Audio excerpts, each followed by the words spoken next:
tentu dengan banyak hal, banyak pertimbangan, dimulai dengan pembangunan PLTU PAMA 1. Memang tidak ada rumus cepat, langsung jadi sukses menguasai apa yang kita inginkan. Edisi perdana ini menjadi trigger untuk edisi-edisi berikutnya yang lebih baik. Halo Energitizen, semangat pagi, spirit Energia. Energia is you. Oke, halo, apa kabar semua? Selamat datang di podcast Energia. Hari ini kita akan melaksanakan ya podcast kita yang perdana. Hari ini kita berhasil ya mengundang tamu istimewa kita. Beliau adalah seorang pemimpin dan seorang role model yang ada di EPN. Kita akan banyak belajar dari beliau. Beliau adalah Bapak Ruli Tandio. Oke, apa kabar Pak Ruli Tandio? Baik, Pak Yudi, terima kasih. Selamat datang Pak. Terima kasih sudah datang di podcast perdana kita Pak. Dengan senang hati. Oke, sehat ya Pak ya? Sehat, alhamdulillah. Bahagia Pak? Bahagia. Oke. Setidaknya pura-pura bahagia. Aduh. Oke Pak. Oke, selamat datang Pak. Ya ini awal tahun yang baru Pak. Jadi kita coba start engine kita yang baru Pak di awal tahun ini. Dari sosok Pak Ruli kita coba bincang-bincang ya Pak ya. Mungkin Pak Ruli banyak berkecimpung Pak di bisnisnya energi maupun di anak perusahaannya UT ataupun PAMA. Mungkin bisa diceritakan Pak awalnya bergabung di PAMA gitu Pak. Jadi karena kita ngeliat banyak teman-teman yang masih yang baru Pak yang bergabung di EPN mungkin belum tahu nih Pak Ruli. Mungkin bisa diceritakan awalnya bergabung di PAMA sehingga Pak Ruli kan boleh dibilang kayak founding fathernya EPN nih Pak. Mungkin bisa diceritakan juga Pak awal terbentuknya EPN. Oke. Makasih Pak. Makasih. Halo Energitizen. Terima kasih kesempatannya diundang. Mudah-mudahan edisi perdana ini menjadi trigger untuk edisi-edisi berikutnya yang lebih baik. Mudah-mudahan juga objektif dari event ini bisa tercapai. Oke, balik ke pertanyaan Pak Yudi ya. Ya, setelah melewati SD SMP dari TK, saya nggak TK dulu. Jadi SD SMP SMA. Kemudian perguruan tinggi di sekitar 2006-an. Setelah segala macam lah ya, saya bergabung dengan PAMA Group. Di-assign sebagai seorang engineering. Jadi yang karena memang PAMA itu bergerak dalam bidang mining kontraktor, ya karir dimulai dengan pergi ke lapangan, panas-panasan, ngukur-ngukur cycle time alat berat, berusaha mengerti dan menindaklanjuti isu-isu produktivitas. Ya seperti itulah, tidak ada yang dan itu luar biasa ya. Kita harus menikmati mengikuti step-step yang ada dimulai dari awal dan berproses. Dan itu bagi saya sendiri adalah sebuah proses yang luar biasa. Nah, singkat cerita di 2000 rasanya mulai 2012-an ya ada inisiatif bagi grup kita untuk mulai masuk ke bidang energi. Tentu dengan banyak hal, banyak pertimbangan, dimulai dengan pembangunan PLTU PAMA 1. Nah, di situ terbentuklah di 2014 secara resmi PT Energia Prima Nusantara yang sampai sekarang sudah melewati banyak perkembangan, termasuk salah satunya akhirnya kita alhamdulillah bergabung dengan saudara kita BPE ya dan yang lain-lain. Ya kira-kira gitu awal mulanya, singkatnya. Ketemu jodoh juga Pak ya di PAMA Pak. Oh betul. Itu sesuatu yang saya bilang anugerah juga gitu. Ya, gitu Pak. Ada cerita-cerita menarik atau inspiratif nggak Pak selama di EPN gitu Pak atau selama berkecimpung di energi seperti itu? Ya itu ya berproses dalam hidup kita itu seringkali kita ada fase-fase kita merasa tahu segalanya dan bisa menentukan bahkan misalnya bisa lebih dari orang lain. Tapi makin kesini salah satu pelajaran yang saya ambil tidak seperti itu. Salah satu inspirasi terbesar bagi diri saya adalah kalau buat saya pribadi yang paling penting dalam hidup itu understanding. Kita bisa melalui dengan proses apapun, mau jadi seorang engineer, mau seperti Pak Yudi yang sekarang sibuknya luar biasa. Ada orang mungkin yang berkarir dalam bidang HR, tapi ujung-ujungnya kalau menurut saya itu adalah sebuah proses bagi kita untuk menambah understanding. Dan mungkin nanti ya ketika menutup mata, kalau saya pribadi achievementnya adalah seberapa luas understanding pribadi yang akhirnya didapatkan dari interaksi dengan berbagai macam orang tersebut yang kadang-kadang pada suatu saat mungkin kita anggap lebih inferior dari kita, tapi kenyataannya kalau kita bilang pelajaran itu bisa diambil dari manapun. Jadi salah satu undertakingnya adalah kita belajar seumur hidup. Ya, itu yang menurut saya salah satu inspirasi buat saya pribadi. Ya, dengan bergaul dengan berbagai macam case bisnis, baik itu urusan personal dan lain-lain yang ada di perusahaan kita. Gitu, Pak Yudi. Iya. Saya jadi ingat dulu Pak Ruli, pas awal-awal pembangunan PLTU Pak ya, kita mengajak kontraktor Pak ke site itu untuk melakukan canvassing, dan saya kebetulan sekamar nih sama Pak Ruli nih. Dan Pak Ruli ini sangat luar biasa ya. Jadi jam 4:30 itu sudah bangun. Saya masih tidur itu. Terus saya 5:30 tuh baru bangun, beliau lagi belajar lah, luar biasa Pak Ruli. Jadi ya itu cerita-cerita yang saat ini masih melekat di saya gitu Pak. Dulu wah beliau seorang direksi tapi mau barang tinggal tuh pada saat kita melakukan visit ke kontraktor gitu. Ya itu Pak sih kalau saya masih sama lah kan, artinya kan saya juga belajar dari Mas Yudi kan. Banyak ya. Ya ada ini ya apa? Ini hanya sharing aja, dan tadi ada disclaimer-nya kan, tidak berarti apa yang saya omongin ini benar. Karena kenyataannya tidak ada, mau itu didekati dari ilmu pengetahuan atau misalnya tidak, contohnya dari konsep budaya, culture, aspek-aspek yang ada di Indonesia misalnya kayak tahayul. Tidak ada yang bisa mengklaim kebenaran mutlak dari sesuatu. Jadi kita ya saling belajar aja. Ya poinnya itu memang menurut saya Pak Yudi, buat kita menjadi seorang ahli dalam apapun ya, memang tidak ada rumus cepat langsung jadi sukses menguasai apa yang kita inginkan.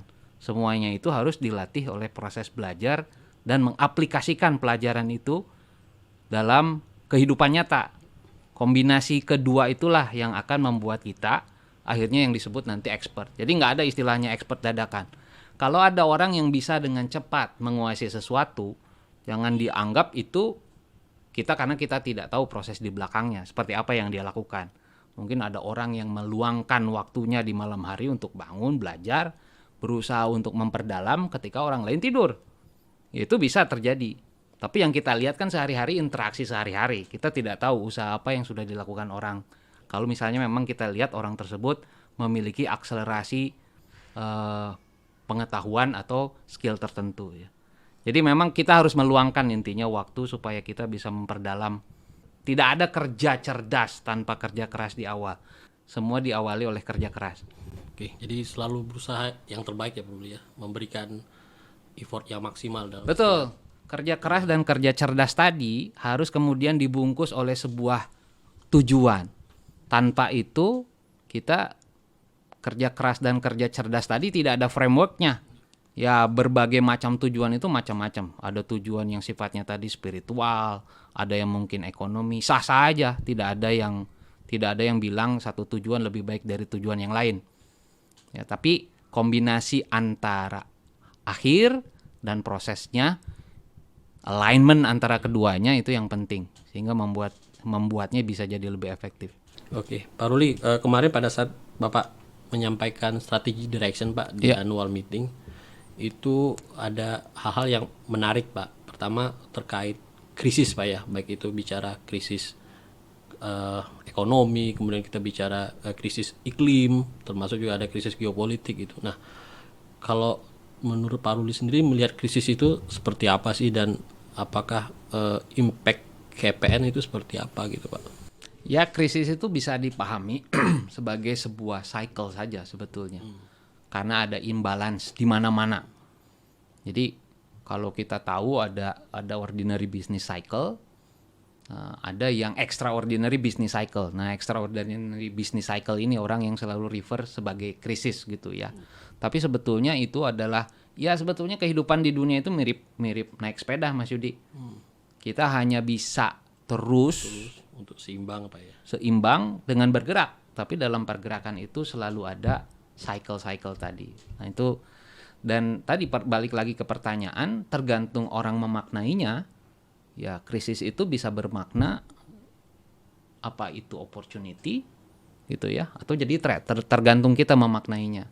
Nah, orang yang memiliki kecenderungan yang baik tentu memandang setiap krisis itu sebagai peluang bagi kita untuk berbuat sesuatu, baik itu untuk pribadi maupun misalnya untuk lingkungan. Jadi ya gitu sih cara memandangnya. Krisis itu akan selalu terjadi dengan berbagai macam skala, tapi bagaimana kita memandang krisis itu di awal dan merespon krisis tersebut itu yang lebih penting. Nah, kalau kembali lagi Pak dari sisi EPN-nya Pak, melihat tantangan-tantangan tersebut gimana sih Pak cara Ya dua hal besar, menyikapi tadi, Pak? betul. Dua hal besar kan kira-kira sekarang itu krisis energi dan krisis makanan. Ya rasanya kalau dipetakan, waktu itu kan saya coba jelaskan juga, kebutuhan dasar manusia itu dari tahun 0 mungkin atau sebelum Masehi gitu ya sampai tahun sekarang, kalau dipetakan itu tidak banyak berubah. Utility function daripada manusia itu tetap sama. Manusia perlu makan, minum, perlu rumah, memenuhi kebutuhan primer, sekunder, tersier, dan seterusnya. Memang definisi primer, sekunder, tersier yang berubah-ubah. Gitu kira-kira. Jadi kita berhadapan dengan dua krisis besar yang perusahaan kita itu ada di dalamnya. Dalam hal ini adalah krisis energi. Nggak tahu Pak Yudi, Mas Yudi pernah menghitung nggak keperluan, saya nanya paling nanya, pernah menghitung nggak keperluan energi sehari-hari? Itu besar. Baik itu energi dalam bentuk misalnya, sebetulnya makanan sama energi kalau dipikir-pikir sama-sama juga, makanan adalah energi gitu Kalau ya. saya ngitung pengeluaran Pak Ruli. Itu betul. Itu cara yang fair untuk mengukur berapa nilai market dari energi. Ya, bisa artinya pengeluaran dalam bentuk misalnya bensin untuk ke kantor, ya pengeluaran untuk listrik di rumah itu sangat besar. Salah satu survei di Amerika menyatakan bahwa hampir kurang lebih sekitar 10%-an lah ya yang habis untuk keperluan energi itu di luar fuel untuk kita transport. Jadi ya besar, dan semakin banyak bertambah manusia, artinya kompleksitas dan frekuensi dari volatilitas menyangkut energi itu akan semakin besar dan semakin rumit, semakin kompleks. Kalau manusianya masih sedikit, pasti mudah. Kompleksitas itu akan asimptotik. Dengan jumlah manusia semakin banyak manusia, ya kompleksitas bagaimana kita menghandle energi ini akan semakin rumit juga. Nah, EPN memiliki kesempatan yang besar ke arah sana. Bukan sesuatu yang justru jadi ancaman ya, tapi jadi peluang buat kita. Menarik nih Pak Ruli, kita bicara tadi krisis iklim. Karena kalau kita ngelihat ya pada saat kemarin di G20 ataupun misalnya pada saat KTT terkait perubahan iklim ya, semua negara itu berlomba Pak terkait untuk mengejar karbon netral di setiap negara gitu. Ada yang target 2050, 2060, mungkin ada yang lebih cepat dari sebelumnya. Nah, bagaimana sih Pak EPN menangkap peluang-peluang tersebut Pak? Ya, satu kunci kita harus menemukan pola yang kita namakan green growth kita sendiri. Jadi growth, tumbuh, tapi green. Itu yang jadi tantangannya. Dan ini bukan sesuatu pertanyaan yang gampang dijawab. Orang yang bisa menemukan jawabannya pasti sudah menguasai dunia. Nah, karena memang tantangannya di sana. Jadi memang itu Pak Yudi, kita sebagai sebuah perusahaan harus mencari cara, dan itu bukan pekerjaan overnight. Besok ketemu jawabannya. Itu harus melalui diskursus, diskusi yang intens, dan kerja nyata. Karena kadang-kadang solusi itu ditemukan ketika kita kerjakan. Kira-kira gitu. Jadi ya saya pribadi berpendapat memang ini contoh-contoh diskusi seperti ini, kalau mungkin nanti harus mengundang orang-orang yang lebih ahli dari saya ya, mudah-mudahan seperti itu nanti konsepnya, supaya membuka cakrawala pemikiran. Karena kan intinya semua solusi itu awalnya pemikiran manusia. Ya, jadi harus dengan kerja nyata Pak Yudi, mau pemikiran maupun tindakan. Kadang-kadang error-error yang kita lakukan itu bisa bermuara nanti ke sebuah solusi. Ya, jadi ya saya nggak bisa berkata banyak karena itu tadi kita harus menemukan konsep green growth kita sendiri. Sekarang kan orang selalu bicara, ya artinya apa? Artinya kita harus dengan cepat membangun renewable energy. Ya, tapi kan kita juga dihadapkan dengan berbagai macam tantangan kan. Ternyata tidak semudah itu. Terus apalagi? Tapi ketika kita melakukannya, kita menjadi punya first hand experience dan akhirnya membuat kita mengerti. Dan kalau itu di follow up dengan baik, itu bisa bermuara pada solusi-solusi, inovasi-inovasi yang lebih baik. Selalu berpikir bagaimana bisa memberikan value added yang terbaik buat customer, itu yang jadi kunci. Karena jawabannya sendiri sangat kompleks. Saya kira itu frameworknya. Jadi kalau misalnya kita di dalam framework berpikir kita tidak hanya ingin memasangkan panel surya di atap customer, tapi kita ingin memasang panel surya yang memiliki kelebihan dibandingkan kompetitor kita, apapun caranya. Nah, itu adalah mentalitas dasar yang membawa kita pada kemajuan. Tidak mudah, tapi ya kira-kira begitu caranya. Jadi kalau rata-rata misalnya jam efektif itu di Indonesia antara berapa? 3 sampai 3,5 jam. Ada nggak inovasi yang membuat itu bisa jadi 4 jam, bisa jadi 5 jam? Ya, hal-hal seperti itu, mentalitas seperti itu yang bisa membawa kita pada kemajuan, kompetitif. Dan itu tidak terbatas pada bisnis ya. Itu juga bisa diaplikasikan bagaimana cara kita belajar dan bekerja. Tapi mentalitas seperti itu kira-kira yang diperlukan. Dan jangan inferior. Kita sering merasa itu Pak Yudi, terus terang ya. Kita ngerasa bahwa inovasi itu harus bersumber dari orang-orang bule, orang-orang dari negara maju, padahal sesungguhnya tidak. Tapi yang jadi masalah itu kita kurang akumulasi pengetahuan dan pengalaman, dan yang saya sebut itu yang mungkin di beberapa istilahnya itu adalah kesalehan sosial ya. Secara individu kita pinter, tapi kita tidak bisa mengkombinasikan kepintaran individu-individu tersebut menjadi kepintaran dan daya kompetisi yang sifatnya lebih sosial. Ya marilah kita usahakan untuk lebih baik dalam hal itu. Tadi Pak, kalau Pak Rudi sampaikan terkait masalah green growth, kan berarti kita bicara sustainability Pak ya. Kayak pengen perusahaan itu berkelanjutan. Nah, model bisnis seperti apa sih Pak terkait untuk yang sustainability ataupun green growth tadi Pak? Ya berkelanjutan itu bahasa sederhananya nggak ada musuh. Jadi kalau orang yang ada musuh pasti nggak sustain. Cuman memang definisi musuhnya itu beda-beda terus nih. Saat ini salah satu potensi musuh itu ya lingkungan. Kalau lingkungan sudah memusuhi kita, itu tidak akan sustain. Ya zaman dulu yang dinamakan yang berpotensi jadi musuh itu kan bisa pekerja, bisa sosial, pemegang saham, pemerintah. Tapi makin ke sini orang menyadari bahwa daya dukung lingkungan itu terbatas. Dan either kita yang mengadjust utility function kalau dalam ekonomi itu, atau ya kita membiarkan lingkungan rusak. Jadi yang dimaksud dengan green growth itu adalah kita mencoba mencari cara bagaimana tetap tumbuh, tapi di satu sisi memastikan bahwa daya dukung lingkungan itu tetap terjaga. Dan itu tidak hanya terbatas pada misalnya pengurangan carbon footprint, tidak. Tapi bagaimana juga misalnya membuat udara ini tetap bersih, ya. Kemudian bagaimana membuat manusia-manusia itu tetap jadi manusia pembelajar dengan basic education tertentu. Hal-hal seperti itu Pak Yudi, yang akhirnya membuat kita bisa tumbuh, tapi daya dukung lingkungannya memungkinkan kita bisa tumbuh.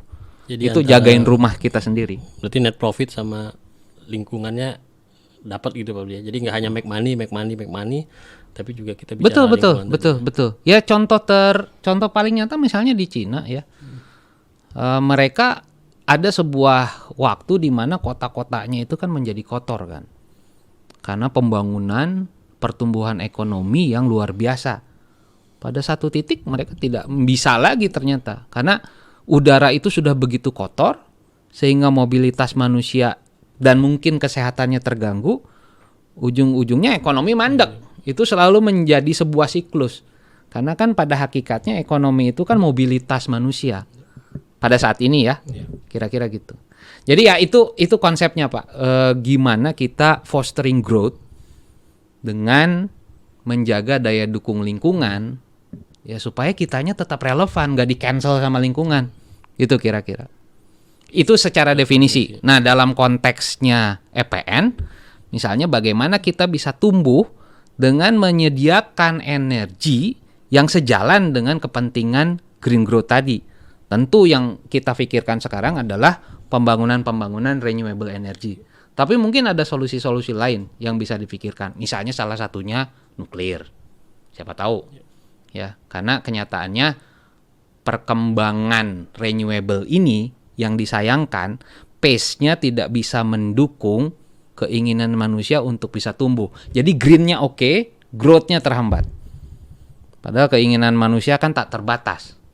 Dulu Adam Smith bilang no limitation for growth. Tapi kenyataannya kita sudah berada dalam fase di mana kita harus meredefinisi ulang pengertian tersebut.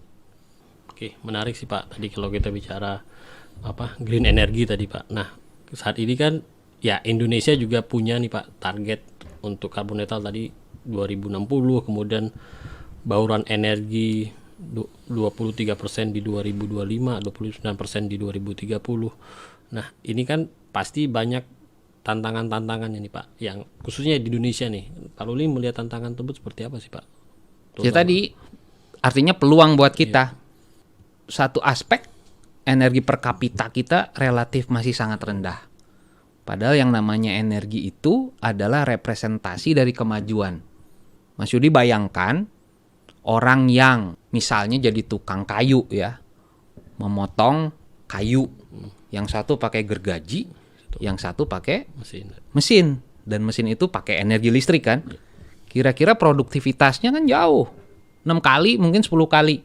Jadi memang energi itu adalah representasi dari kemajuan. Nah, Indonesia dalam konteks ini masih sangat rendah energi per kapitanya. Bisa dicek nanti ya, saya not on top of my head. Tapi kira-kira dibandingkan dengan Malaysia aja mungkin kita antara 60-70%-nya. Apalagi jangan dibandingkan dengan negara maju.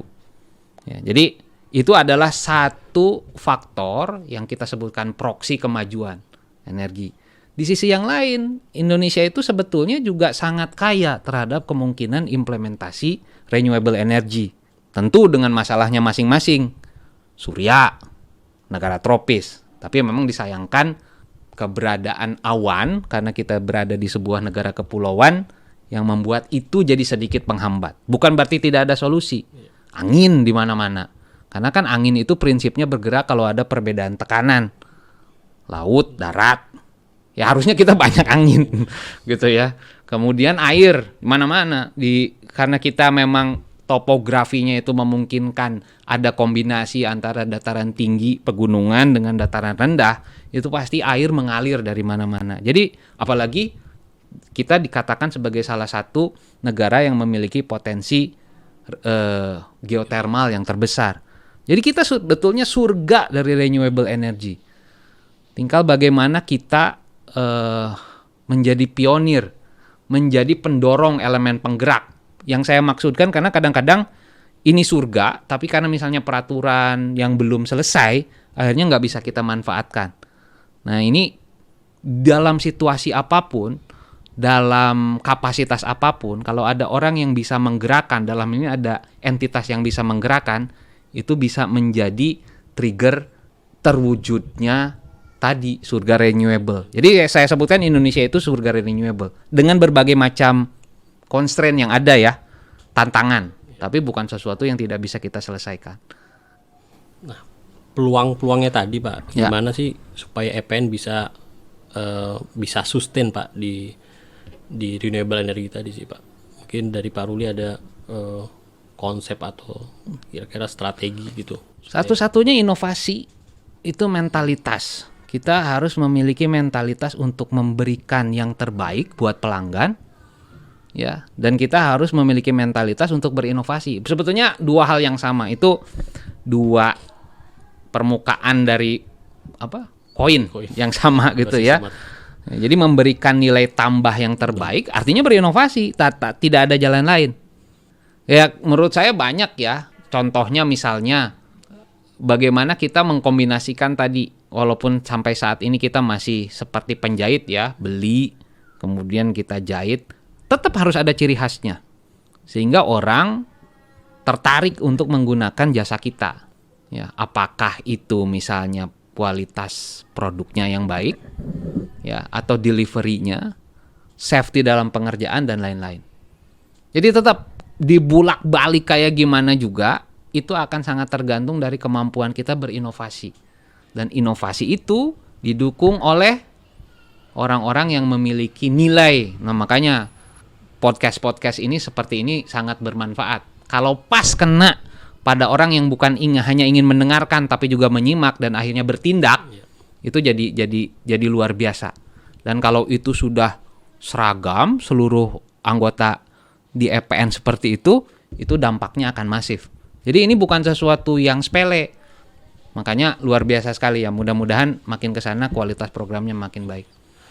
Tadi menarik nih Pak Ruli bicara mentalitas Pak. Jadi saya ingat minggu lalu pada saat Pak Ruli presentasi di annual meeting Pak, bahwa kita harus punya world class mindset Pak. Nah mungkin bisa bisa diceritakan Pak, apa sih world class mindset itu Pak? Ya itu tadi, bagaimana kita bisa dan kayak Pak Yudi kan sebetulnya world class mindset juga.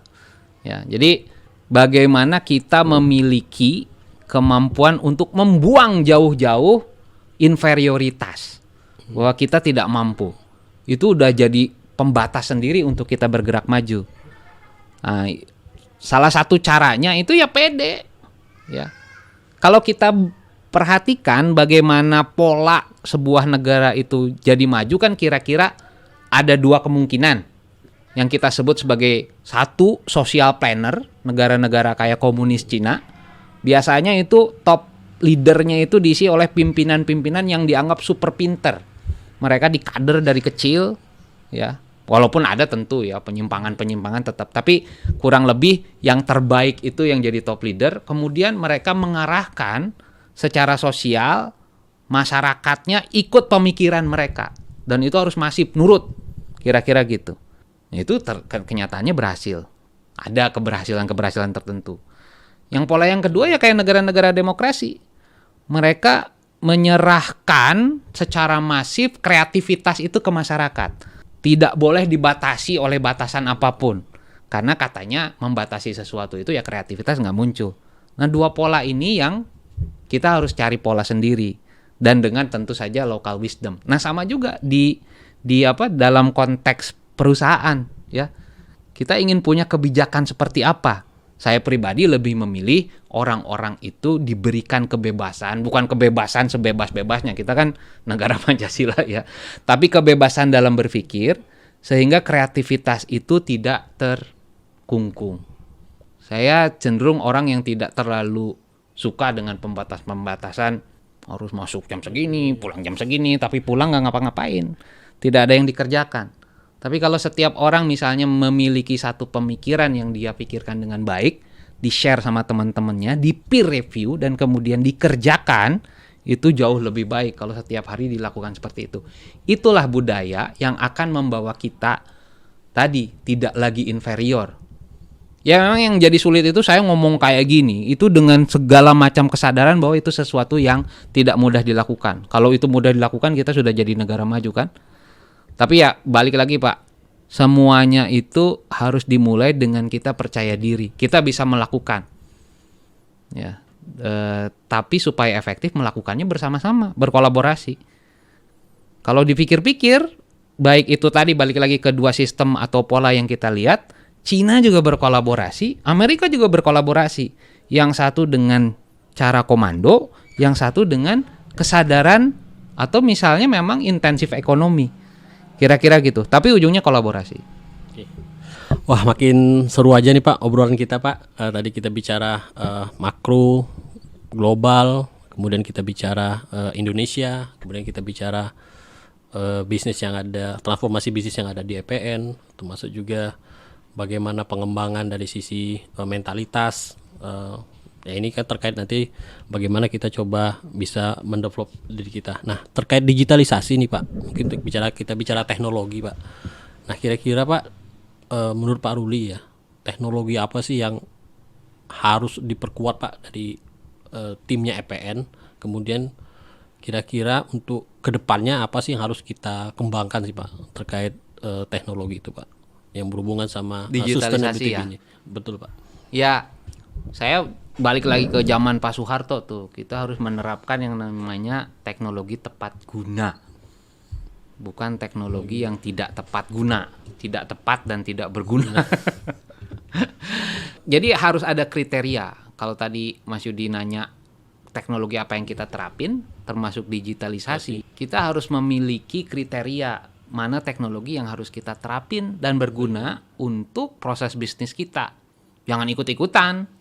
Ya. Nah, sekarang petakan proses bisnisnya. Menurut saya yang paling penting itu adalah digitalisasi itu harus, misalnya contohnya harus bisa diarahkan bagaimana men-serve customer secepat-cepatnya, semurah-murahnya, dan sepuas-puasnya. Bagaimana digitalisasi itu bisa dirancang sedemikian rupa untuk men-serve kebutuhan tersebut. Kalau kita sekarang di dunia teknologi informasi ya, baik itu dalam proses penyiapan pembuatan produk, pada saat pembuatan produk sampai after sale service, semuanya kan bisa dikontrol sebetulnya. Memastikan proses itu berjalan dengan baik. Nah, ini yang harus segera dipacu dengan keunggulan kita. Dan ini bukan sesuatu yang orang lain juga tidak bisa lakukan. Tapi keunikan kita dalam mengeksekusinya yang akan membuatnya menjadi lain. Jadi kalau contohnya kita bisa nggak punya teknologi yang contohnya memetakan dengan baik dan dinamis potensi-potensi sel surya. Ya. Atau misalnya kita punya nggak dan bisa digitize nggak ya teknologi yang memungkinkan misalnya efisiensi dari solar panel yang kita pasang itu selalu pada puncaknya. Fokus pada hal-hal yang perlu. Ya, fokus pada kualitas produk dan yang memungkinkan tentu collaboration enabler. Karena dengan kolaborasi tentu nanti ujungnya kualitas produk juga bertambah. Ya, fokus pada customer. Digitalisasi yang harus dikembangkan. Ya, sudah banyak contohnya, saya tidak terlalu harus berbicara spesifik, tapi setidaknya secara proses harus diarahkan ke sana. Jangan ikut-ikutan, kemudian di-align-kan dengan proses bisnis, fokus pada customer, dan mendorong kolaborasi. Kira-kira kayak gitu. Kalau untuk future-nya Pak Ruli, mungkin Pak Ruli punya visi atau penerawangan Pak mungkin. Pada ujungnya saya pikir dengan segala macam tantangan yang dinamakan green growth tadi, manusia pertama tidak pernah puas, selalu keinginan need and wants-nya itu terus bertambah. Ya, tapi di sisi lain juga ada daya lingkungan. Saya memperkirakan bahwa yang namanya nanti di masa depan energi itu menjadi lebih personal. Bukan kayak sekarang. Kayak sekarang misalnya di ruangan ini energi disuplai oleh satu perusahaan monopolistik, contohnya PLN. Di masa depan, bisa jadi solusi energi itu sangat personal. Dan kita harus bisa men-serve kebutuhan tersebut. Jadi misalnya, yang bisa mensuplai listrik ini tidak perlu misalnya PLN. Tapi semua orang punya kebebasan untuk menentukan bagaimana mensuplai listriknya.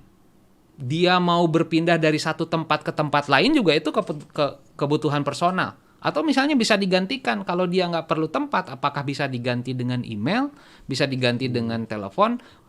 Ujungnya itu bagaimana kita merubah utility function daripada konsumen. Dan kita harus siap ke arah sana. Jadi yang saya bayangkan, pada satu titik, energi itu menjadi sebuah kebutuhan personal yang kita bisa serve dan kita harus siap dari sekarang. Jadi kalau Mas Yudi, kalau saya sebagai pelanggan, kita harus bisa menawarkan produk atau jasa yang membuat pelanggan tersebut bisa memahami, oh ya ini solusi yang saya perlukan. Saya tidak perlu misalnya pusing-pusing harus membayar rekening listrik tiap bulan, mungkin agak mahal sedikit, tapi misalnya hampir 100% renewable, green, ya, dan solusinya itu tadi balik lagi sifatnya personal. Kira-kira masa depan itu yang saya bayangkan seperti itu. Ya, jadi bisa aja bahkan mungkin minta untuk penerangan bukan penerangan konvensional kayak sekarang. Ya, untuk membaca, untuk hiburan tidak perlu berpikir secara konvensional seperti saat ini. Nah, kita harus siap ke sebuah ekonomi yang lebih demokratis seperti itu. Kira-kira gitu, dan mudah-mudahan EPN bisa mempersiapkan ke arah sana. Amin, Pak. Ini cukup kalau kita bicara connectivity, kemudian kita bicara saat ini kan borderless Pak ya. Kedepannya nanti lebih ke personal tadi ya Pak ya, kalau gitu. Betul. Dan kita harus mengedukasi, bagian dari tantangan kita juga. Mengedukasi ya secara mendasar. Contohnya orang itu ngapain sih pindah gitu. Ya, ngapain berpindah dari satu titik ke titik lain? Kalau itu bisa digantikan, ya. Dan kita harus memanfaatkan perubahan kesadaran tersebut untuk keuntungan kita sendiri. Energi gue juga sama. Ngapain sih orang itu perlu menyalakan lampu, ya, atau untuk keperluan-keperluan lain? Ada kebutuhan dasar manusia yang tidak bisa berubah. Tapi ada kebutuhan dasar manusia yang prinsipnya itu caranya bisa diubah. Nah, EPN harus fokus ke arah sana. Hanya dengan itu kita bisa memenangkan persaingan di masa depan. Oke, Pak Ruli, terima kasih atas kehadirannya Pak di episode perdana Podcast Energia. Ini sebuah kehormatan Pak bagi kami mengundang Pak Ruli, mau berbagi inspirasi, mau berbagi insight terkait bisnis maupun terkait EPN. Tidak terasa ya, cukup banyak waktu nih kita berdiskusi dengan Pak Ruli.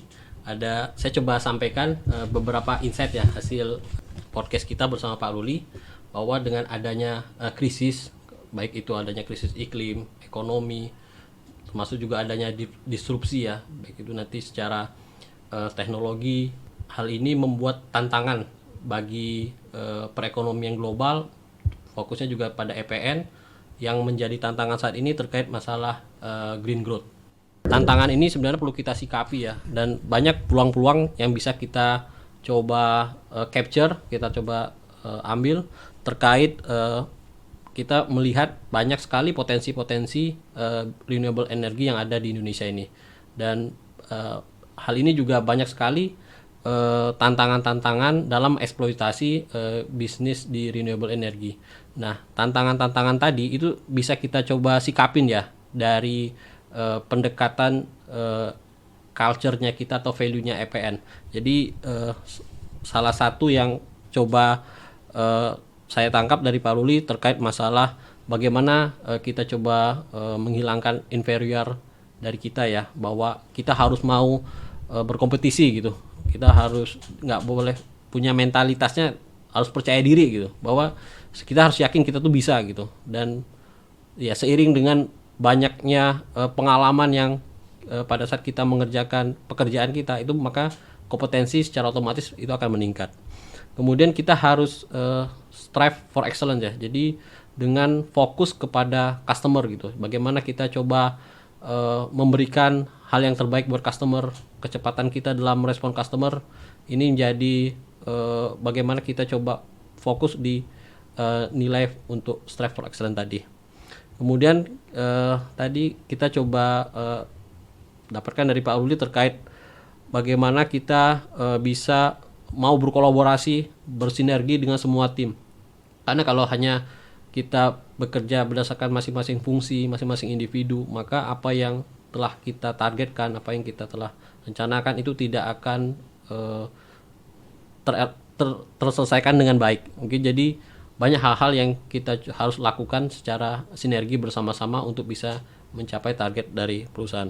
Mungkin itu saja podcast perdana hari ini. Ya, lebih dan kurang mohon maaf. Semoga hal ini menjadi inspirasi buat kita semua. Saya akhiri Spirit Energia.